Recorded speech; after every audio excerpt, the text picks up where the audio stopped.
Welcome to Accelerating Education, a podcast for everyone involved in educating today's kids, especially those who are interested in optimizing educational outcomes.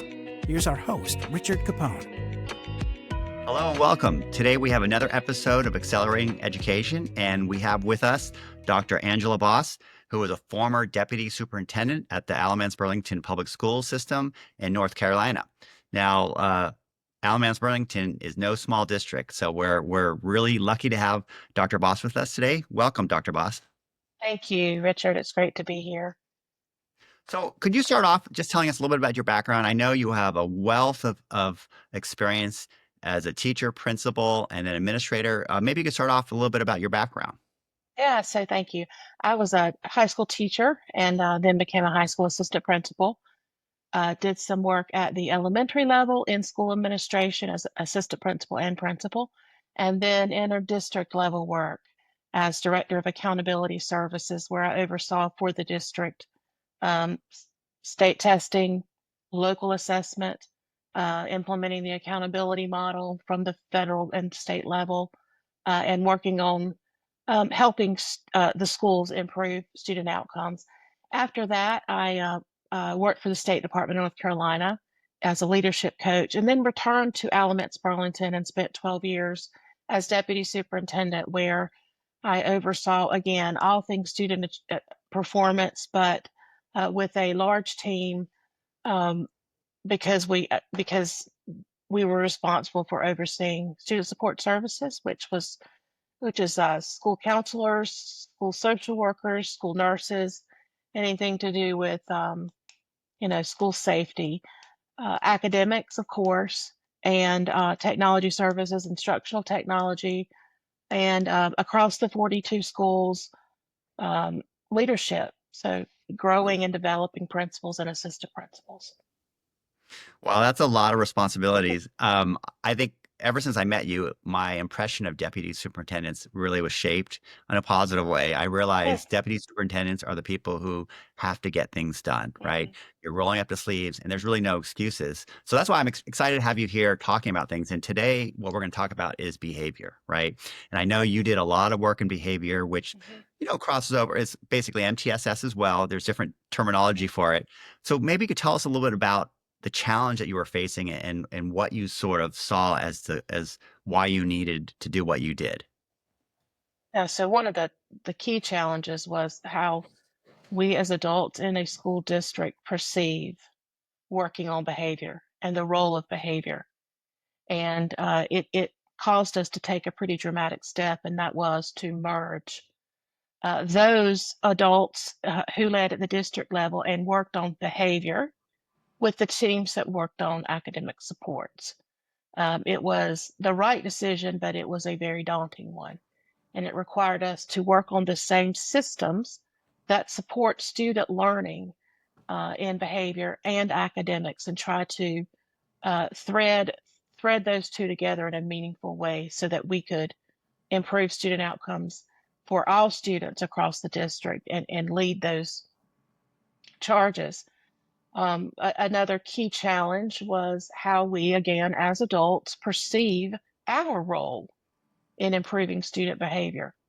We seem to be okay with students coming to school, and we must help them learn to read, write, and do math.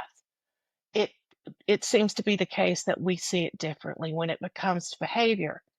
We expect students to come with that skill set in hand. And what we've learned over time is that is just not the case. So again, working as diligently on the systems that support student behavior as we do with the systems that support academics, and it requires an adult mindset change. And then thirdly, and it goes with the other two, of course, is assessing, monitoring, teaching the skills that influence how quickly our students learn and demonstrate expected behaviors in the school environment across all settings. Interesting. So there really is, you're saying, a way to do this correctly, right? And in some ways, you hear in the news there's so many different behavior issues or mental health crisis in schools. You hear about teachers quitting. I hear every day, practically when I talk to Mhm. SPED directors or administrators, that teachers quit sometimes because the environment's too not safe, or it could be very challenging. What do you say? How do you connect that crisis that's happening with what you're talking about? Yeah. Yeah, that's a heavy lift, and I would contend, based upon my experience, that there are a lot of factors that go into that. But uh, one major way that it relates is that we tend to be, again, reactive to behavior issues, and not and we prepare in advance for math and reading and writing and science and social studies. And so the issues that are related to student behavior, which have to do with issues around mental wellness, social emotional health of our students, their ability to interact in any setting. Those tend to be addressed when something goes horribly wrong. And so this notion that, or this um, issue across the nation, that student teachers are just fed up with that, it's a real one. And until districts take the approach that we are going to work on it in tandem with academics in a very constructive, um, responsive way, proactively, not reactively, it will just continue to exacerbate. So one of those examples would be discipline, right? Like, oh, we're going to adopt a no tolerance policy. If Mhm, someone doesn't show respect, we suspend them, right? mhm. That's really common, right? Uh, and so, what would you say? Well, maybe you can comment on sort of the Yeah. discipline and how that fits into all of this. Yeah, so I go back to when I was an assistant principal at the high school level, and it was a while back, but there are schools who still are suspending students for skipping school, suspending students for chronic absences, suspending students for being insubordinate to their teacher. Now all these things make sense, and by the way, our public expects that to a certain extent, because they demand safe schools, as they should. However, if we wait to address student attendance, if we wait to address students skipping school, if we wait to address tardiness, if we wait to address how they feel about their teachers, thus how they tend to respond to their teachers, if we wait until the student acts out, does something that um, uh, lands them in the principal's office, then we will never solve the issue at hand, which is ensuring that students know what behavior is expected of them. We coach to that, we teach to that, almost exactly like we approach academics.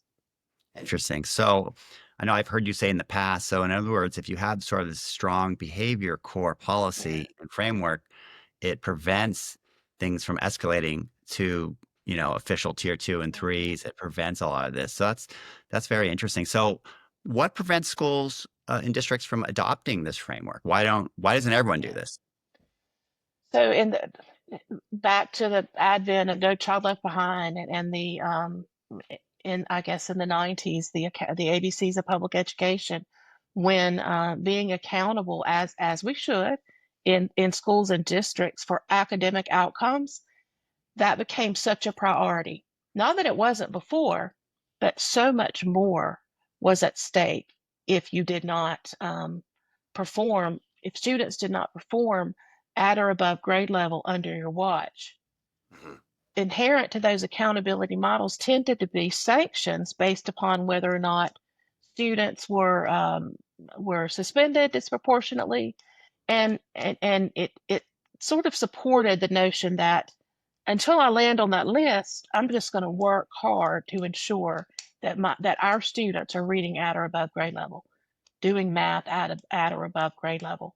And so that in and of itself um, a, created a situation where educators tended to put behavior and measuring behavioral outcomes, is what it really is, on the back burner, because until you gather the data necessary to know whether or not you have a behavior problem in your school or district, you won't ever know. It's always just a hunch, which is not data. That's just what I think. So the inattentiveness to the data that we know, if we gather it, we'll be able to tell which students tend to be the most at risk for behavior issues, and then be able to respond to that, which is what Mm. tier 2 and tier 3 behavior supports are intended for. Got it. It's interesting because actually, as we work with customers, I noticed that there's always this third of the students who sometimes Mhm. are very hard to move. And yeah, and it makes sense. You can't really move math and reading scores if they're not showing up to school, or Yeah. if they're depressed, or if they're not, something else is going on, because those emotional, well-being or state of mind overrides anybody's Mhm. motivation to learn.